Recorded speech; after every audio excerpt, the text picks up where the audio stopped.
What is anticipatory repudiation under contract law? To start with, a contract is simply an agreement where two parties or more have obligations to each other for performance. Now, if one party gives some level of indication that they are not going to perform their obligations or duties under the agreement, then the other party has the legal right in certain circumstances to, in anticipation of the other side not living up to their obligation, that is, breaching the contract, in anticipation of that, they can repudiate or back out of the contract.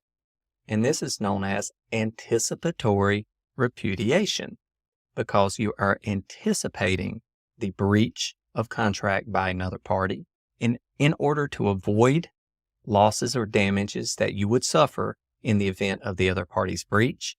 You knowingly back out of the contract. Now, when is one party able to anticipatorily repudiate a contract?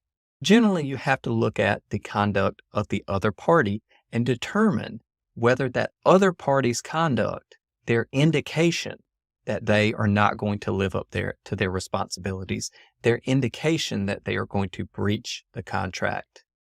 Was it reasonable for the repudiating party to believe that the other party would not live up to their obligation?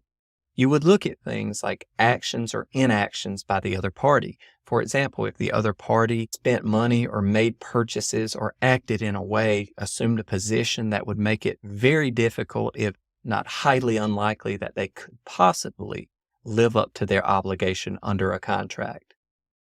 If this is the case, then their action or inaction would be grounds or a reasonable justification for the other party to back out or repudiate the agreement. Someone's simple speech or things that they say that is inconsistent, in most cases you need slightly more. You need some level of action or inaction specifically related to the obligation before you have a reasonable belief of repudiation.